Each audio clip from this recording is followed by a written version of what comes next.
pais separados que ainda vivem juntos. Imagine um barco cujos tripulantes são o pai, a mãe e os filhos. A tragédia seria o barco afundar e todos morrerem afogados. De repente, começa a entrar água no barco. Então, o marido ou a mulher, em vez de ajudar a tirar água, começa a reclamar com o cônjuge. Antes de sair, você não verificou se o barco estava bem vedado? Enquanto isso, o outro tira a água freneticamente. Pois isso não é uma família, é apenas um agrupamento de pessoas. Elas estão juntas na mesma situação, mas não unidas. Se a esposa está com problemas em casa e, em vez de ajudá-la, o marido a critica, não está fazendo nada para melhorar. Se ele vai mal na empresa, está sob ameaça de desemprego e ela o desqualifica, isso em nada contribui para tirá-lo do buraco.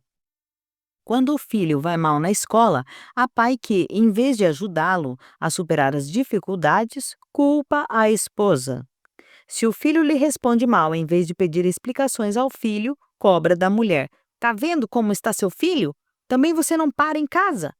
Por sua vez, ela retruca: Você é o culpado, porque nunca deu atenção aos filhos, seu egoísta e omisso. E vai daí para pior. Isto é, o barco vai para o fundo. Se o filho está infeliz porque brigou com a namorada, o pai lhe oferece dinheiro para ir ao shopping e a mãe o consola.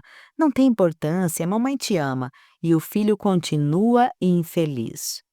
A falta de sintonia entre os familiares é indício de grave doença relacional. Não tem importância que um ou outro membro da família não saiba tirar a água que invade o barco. Em momentos difíceis, eles devem unir forças para não deixar o barco afundar.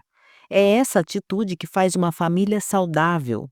Nas últimas décadas, essa instituição vem enfrentando inúmeros desafios que muitas vezes pegam de surpresa a mãe, o pai e os filhos.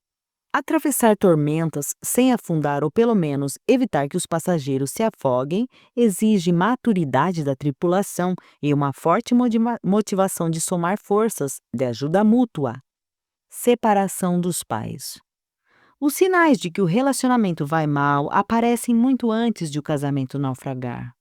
Sinal amarelo congelante. Começa a haver o afastamento físico. O diálogo diminui, pois não há assunto entre o casal.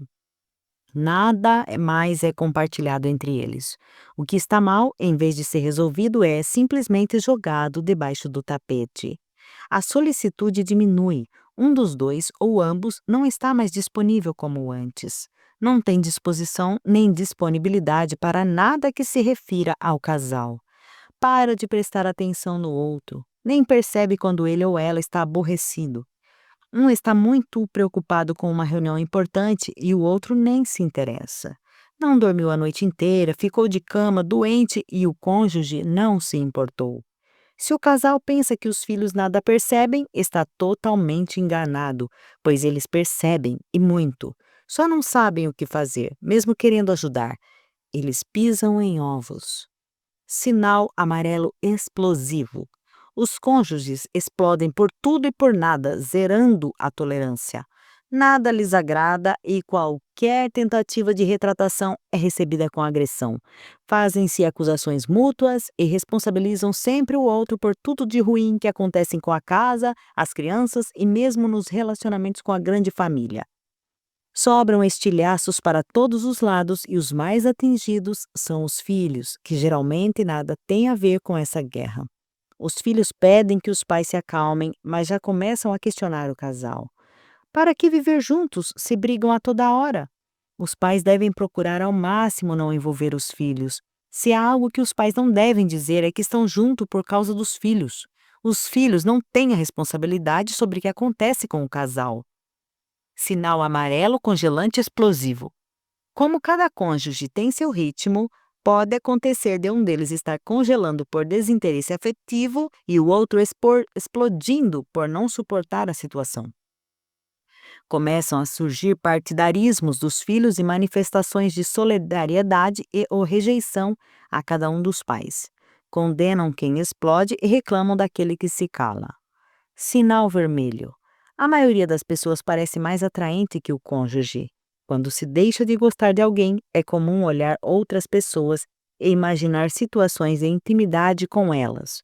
O conflito transborda para fora do casamento, envolvendo novas pessoas. Não liga para o companheiro em casa, mas se derrete inteiro por terceiros. Os filhos costumam reprovar o que pula fora. Geralmente apoiam aquele ou aquela que está sofrendo mais. Sinal roxo. Um cônjuge ou ambos, além de não sentir falta do outro, é tomado por uma sensação de alívio quando fica sozinho. Não há mais motivo para continuarem juntos. É um sinal terrível. Os filhos também já estão pedindo que os pais se separem de uma vez. Sinal preto. Um cônjuge quer eliminar o outro de sua vida. O clima fica tão ruim que o que eles querem mesmo é matar o outro. Ainda que custe a minha vida, acabo com ele. Isso é tão sério que, mesmo depois de separados, continuam com o desejo de matar, em seu sentido mais amplo: judiar, ofender, menosprezar, diminuir, ridicularizar, etc. Nesse sentido, ambos acabam mais usando os filhos para seu próprio interesse que atendendo às necessidades deles. O fatídico almoço de domingo. A dor do cônjuge traído é muito forte e duradoura, e não tem hora certa para atacar. Num belo domingo, a família vai almoçar no restaurante. Todo mundo feliz. O traído percebe o cônjuge olhando para outro lugar. É impressionante. Olha na direção em que o cônjuge olhou e descobre ou acha que descobriu o ou a rival. Esquece-se da presença dos filhos e ataca. Você não tem jeito mesmo. Apronta até na minha frente. Os ataques podem ir da ironia fina à franca agressão. Se eles querem conversar a respeito de traição, que seja em situação conjugal e não familiar. Os filhos não devem participar das dificuldades conjugais. O almoço de domingo é excelente quando todos estão bem, mas quando há ressentimento, mágoa, ciúme, rejeição, raiva e desdém, é preciso ficar atento, pois qualquer motivo é pretexto para um atingir o outro. Alimentando a autoestima familiar. O tempo de convivência familiar diminuiu bastante, mas comer continua sendo necessário. É importante que os pais deem mais importância à companhia dos filhos e ao papo que rola solto do que à refeição propriamente dita. A boa convivência familiar é o melhor alimento da autoestima, é o que leva à saúde social. Um dos filhos diz que não tem fome, outro que não quer comer, então que não comam, mas devem sentar-se à mesa para papear com todos, trocar ideias, contar piadas, fatos interessantes, acontecimentos inusitados, fofocas, procurando atualizações mútuas. O importante é que o clima seja agradável. Não é hora de cobrar dívidas, dar broncas, chamar a atenção ou conversar sobre assuntos que diminuam, ridicularizem ou constranjam alguém. Para tudo isso, há outros momentos mais oportunos. Nessa hora, não vale ficar isolado no quarto, mesmo plugado no mundo via internet, ou largado na frente da TV, ou até curtir um iPod com o som radical despejado diretamente no cérebro através dos fones de ouvido, muitíssimo menos entabular uma longa, pausada e apaixonada prosa ao telefone. O pai também tem mais é que deixar os relatórios do trabalho de lado e a mãe não ficar apenas preocupada se todos estão comendo bem ou se comportando educadamente à mesa. O mais importante é a presença física e psíquica de todos. Depois faz-se o mutirão da retirada dos pratos com a participação de todos. Até a caçulinha pode levar sua colher para a pia. O ambiente de time familiar se forma nessas reuniões, que dão a cada um a sensação de ter alimentado a alma. É uma das maneiras mais práticas de todos se envolverem com todos, de se atualizarem com o que acontece a cada um. Surge o espírito de equipe, de família, de pertencer. Quanto mais os familiares se reúnem, mais assuntos têm para as próximas reuniões. Quem não pode participar sente falta do time e o time se ressente da sua ausência. Desenvolve-se a sensação de pertencimento, que fornece o alimento para a autoestima grupal, o orgulho e o bem-estar de pertencer a um grupo ao qual se dedicam integralmente. Se for impossível alimentar a alma todo dia, sejam quais forem os motivos, a família deve organizar-se para que, ao menos uma vez na semana, aconteça a reunião familiar, na qual comidas e bebidas são caronas. Quem pertence a um time familiar, grupo tão forte, não fica tentado a participar de grupos como fanáticas seitas religiosas, traficantes ou usuários de drogas, etc. De quem é a culpa? Alguns casais já estão definitivamente separados, mas não assumem essa condição perante os filhos. A mamãe diz: Papai está viajando a negócios. Ou utiliza argumentos ainda mais esfarrapados: Está trabalhando muito, anda estressado. E mantém os filhos na ignorância, na ilusão de que não perceberam nada. O pior é o comportamento duplo. O casal vai muito mal e perante os filhos finge estar bem. Não é raro dormir em quartos separados como uma desculpa qualquer. É necessário manter a privacidade do casal, mas o esforço de sustentar uma situação fictícia nem sempre compensa. A certa altura, as crianças acabam percebendo que alguma coisa não vai bem. Não é saudável aparentar algo que não existe. A maneira como o pai e a mãe enfrentam a separação e suas consequências pode influir na vida futura dos filhos. Alguns casais prometem nunca se separar após o casamento, custe o que custar. Outros separam-se com doentia facilidade diante de qualquer contrariedade. O melhor caminho é a verdade. Os cônjuges não estão mais se entendendo? Não há mais condições de convivência? Os sinais do mau relacionamento estão muito avançados? Está na hora de o casal resolver a situação. O que não deve é desgastar tanto o relacionamento a ponto de os filhos não conseguirem escapar de problemas que não são deles. Pode ser que eles resolvam se separar. Serão ex-cônjuges, mas eles continuam sendo pai e ela mãe. Não devem tornar-se também os ex-pais, pois os filhos são para sempre. O ciúme bem dosado pode ser um tempero da relação, mas o ciúme doentio, com certeza, maltrata todos os envolvidos, inclusive os filhos. O importante é preservar a individualidade, porque lidar bem com o cônjuge é uma manifestação de saúde que pode ajudar a se relacionar melhor com os filhos. Síndrome de alienação parental é quando um ou mais filhos se negam a qualquer tipo de contato com um dos pais.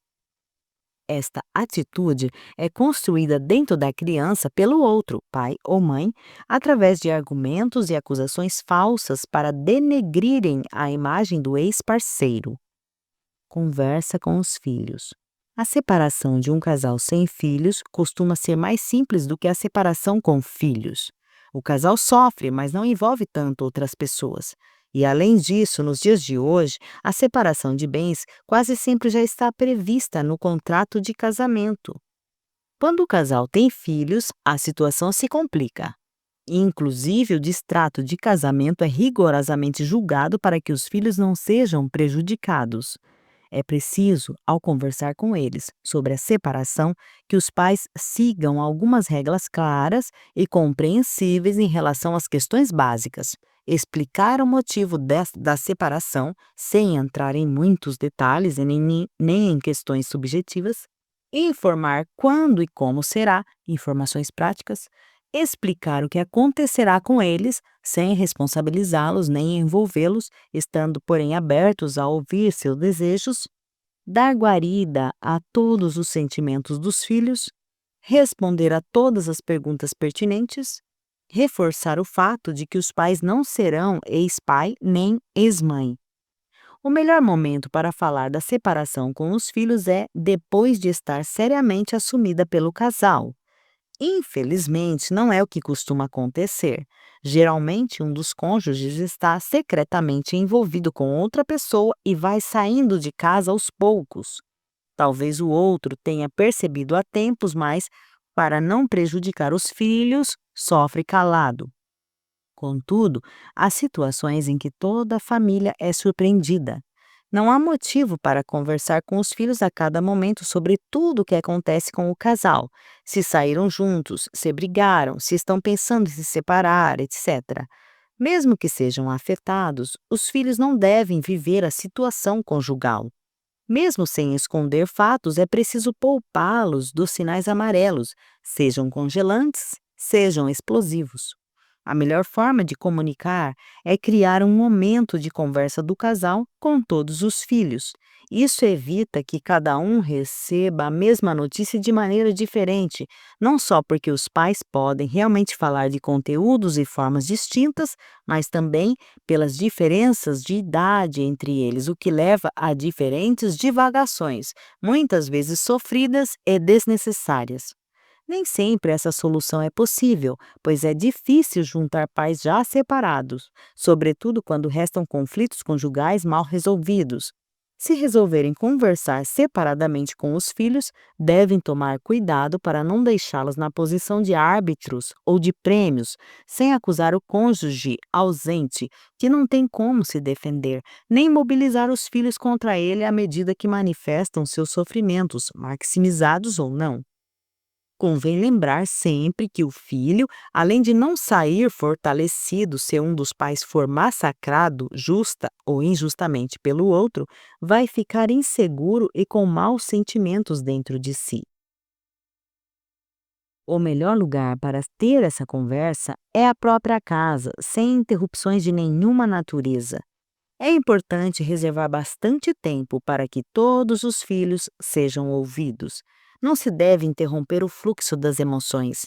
Raiva, culpa, lágrimas ou agressividade têm de ser expressas.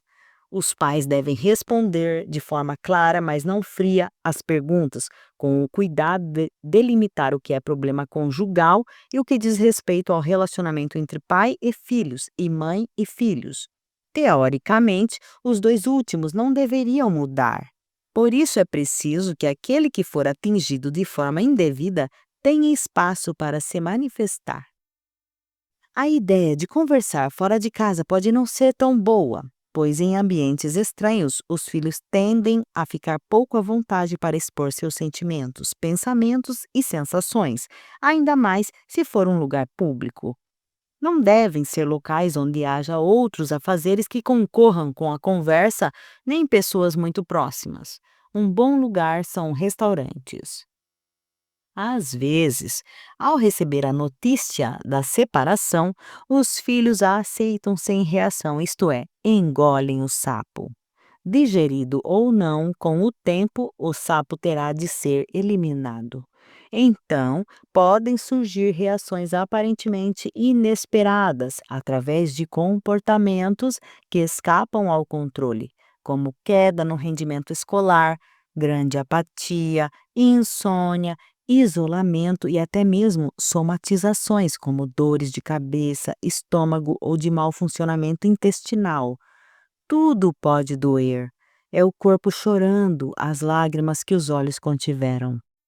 Distúrbios fisiológicos e psicológicos dos filhos podem ser lágrimas do corpo que os olhos não puderam chorar. Durante a conversa, pai e mãe precisam ficar atentos para não responsabilizar os filhos nem arrancar promessas de ninguém, evitando ao máximo acusações e cobranças mútuas. Devem deixar bem claro que os filhos não têm culpa nem poder de separar ou unir o casal e que a responsabilidade de pai e mãe em relação afetiva dele com os filhos não se desfazem jamais. Contudo, como ex-cônjuges, eles terão de fazer modificações que afetarão a vida da família. É comum crianças pequenas pensarem que os pais resolveram se separar por causa de algo que elas fizeram. Eu não vou bem na escola. Papai está bravo comigo, por isso vai embora. A criança pode se culpar e se responsabilizar pela separação por ter sentido ódio do pai ou da mãe por qualquer razão e desejo de não vê-lo mais pela frente. Isso é natural, pois as crianças pequenas veem o mundo de forma egocêntrica. Cada filho tem sua capacidade de compreensão e de absorção, o que o leva a uma interpretação única da realidade. Os pais precisam encontrar estratégias que tragam menos sofrimento à família, lembrando que a criança sente, pensa, age e existe de maneira muito diferente do adolescente. Não é possível evitar o sofrimento dos filhos com a separação, mas há separações obrigatórias para que eles sejam preservados. É o caso das famílias muito desestruturadas, com pai ou mãe dependente químico, desequilibrado, violento, que assedia sexual ou moralmente os filhos. Nesse caso, a separação é solução e traz alívio para todos. Nenhum casal se separa para piorar, e sim para melhorar a vida, mas pode piorar muito se continuar brigando após a separação. Há ex-cônjuges que não se falam. Quando se encontram, discutem e brigam. Ambos tumultuam a vida dos filhos porque os utilizam descaradamente para descarregar emoções e conflitos não resolvidos. O melhor a fazer nesses casos é assumir a incapacidade de resolver a situação e delegar poderes a pessoas capacitadas, como advogados e representantes apropriados, pertencentes ou não às famílias dos querelantes, mas de absoluta confiança de ambas as partes.